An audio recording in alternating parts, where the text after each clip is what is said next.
Right, so before I start my D'Var Torah, I would just like to take the opportunity to say thank you to everyone for being here today. Thank you in particular to my family and friends. I know some of you have never been in a synagogue before and didn't know what to expect. They're all like this, I promise you. And I'd like to also thank all of my friends from KLS who have made me so welcome since I joined the community 3 years ago and haven't really looked back since. And obviously, I think a very special thank you to Rabbi Rene, although I haven't heard his sermon yet. But no, in all seriousness, I may or may not thank you later. Okay, so the Jews in the room will be wondering, why Bahar? And the non-Jews may be wondering, what is Bahar? So to answer the second question first, Bahar is my chosen Torah portion. As Rabbi Rene said earlier, in synagogues we read a section or portion of the Torah, the 5 books of Moses, throughout the year. Each Shabbat has a name, the name of the specific portion which refers to certain verses in the Torah. My chosen portion is called Bahar, which means on the mountain, and covers Leviticus verses 25:1 to 26:2, of which I read the first 13 verses from the scroll just now. Now, in the annual cycle of Torah readings, this portion would normally be read in May. Hence the Jews here wondering why I have read it today in the middle of October. So now to answer the first question. Well, it may have escaped people's notice, I'm a little older than 13. The age at which boys and girls in the liberal Jewish tradition normally become bar or bat mitzvah. When I decided to have an adult bat mitzvah, Rabbi Rene told me to choose my favourite Torah portion. Now, this was somewhat overwhelming because I can't say that I had or have an encyclopedic knowledge of all of the 54 portions. Sorry, Rabbi. So I decided to find out what portion I would have read had I had my bat mitzvah at the age of 13, and it would have been Bahar. Now, this was back in September 2019, just over 2 years ago. And at that time, on reading the portion, I discovered that it introduces the subject of the Jubilee year, which occurs every 50 years. Bahar would next fall the following May 2020, at which point I would have just turned 49 and therefore have just entered my own 50th or Jubilee year. So it seemed perfect. The portion was chosen and a date was set. However, as one of my favourite Hebrew sayings goes, man plans and God laughs. 2 years later, having lived through my 50th year and now well into my 51st, I stand here today tasked with sharing my reflections on this portion and how we can find relevance in it today. In Bahar, God tells Moses that during the Jubilee year, liberty should be proclaimed throughout the land, all slaves should be freed, and everywhere should return to their original holdings or homes. A month before the start of my own 50th year, we were also told to go home and stay there. Liberty was not proclaimed, it was denied. We were told that we were only allowed to leave our homes under certain circumstances. That such restrictions on our freedoms have occurred in our lifetimes was unimaginable just 2 years ago. And of course, these restrictions were put in place as emergency measures designed to save lives. And by and large, people recognised, accepted, and abided by these. Freedom and the home. 2 concepts central to my portion, and 2 concepts which have been central to all of us over the past 18 months.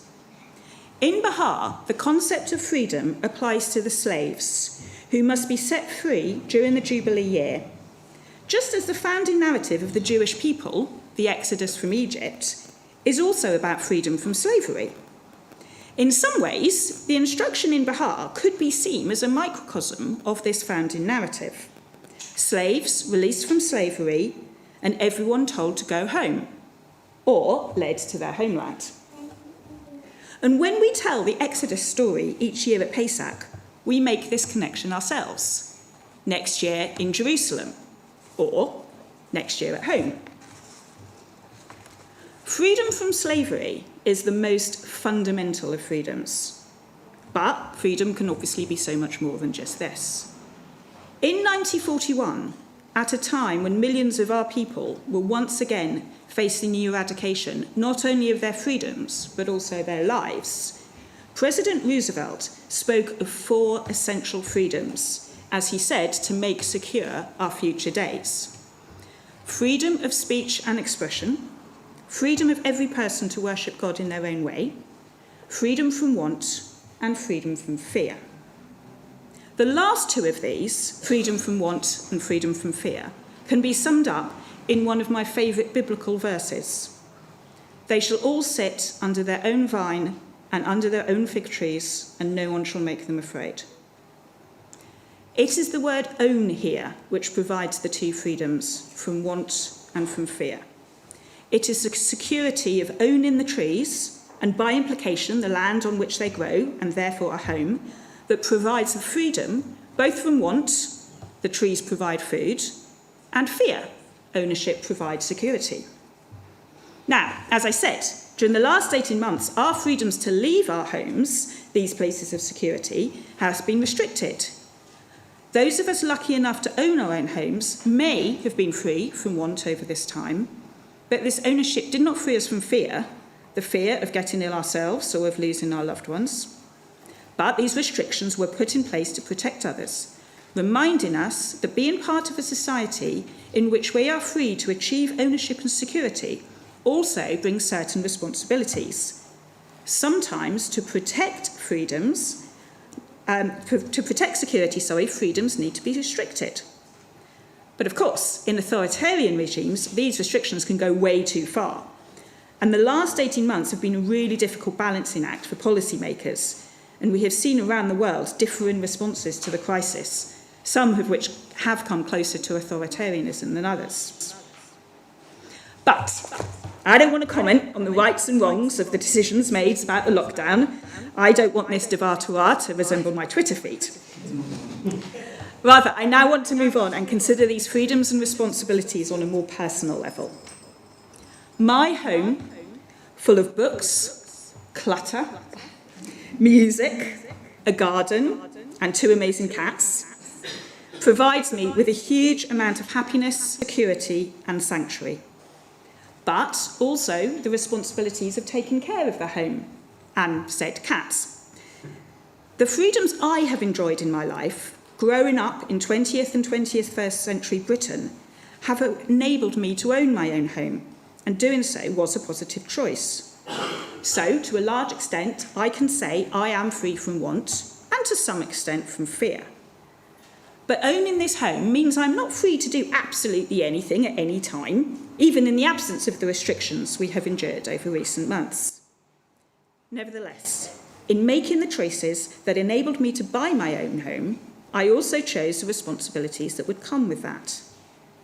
And I feel very blessed to have been born at a time and in a place which has allowed me, a woman living independently, to make these choices. My ancestors, in particular my 4 mothers, whether because of their gender or their Judaism or both, did not have the same freedoms as I have enjoyed. The central part of my portion is verse number 10. Ukarashtem deror ba'aretz lakol yeshveya. You shall proclaim liberty throughout the land for all of its inhabitants. The Hebrew word for liberty in this verse, deror, is also the word for swallow, the bird. Now, in many ways, the bird is a symbol of absolute freedom, the freedom to fly anywhere at any time, as in the Sassoon poem read earlier.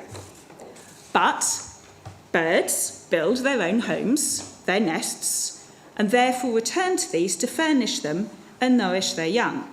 Psalm 84, How Lovely Is Your Dwelling Place, says that even the sparrow has found a home and the swallow a nest for herself in which to set her young. So provided that we are afforded the fundamental freedoms from slavery or from authoritarian regimes, then perhaps we all seek the security offered by our own homes. And like the birds, we build our nests to nourish our young, or our cats, and in doing so, we accept the responsibilities that come with this, not only for the sake of our own, but also for the sake of our fellow human beings sitting under their own vines and fig trees. Shabbat Shalom. Thank you. It was brilliant. Really good. Thank you. I have no idea where we are. So now on page 18, and Craig. we have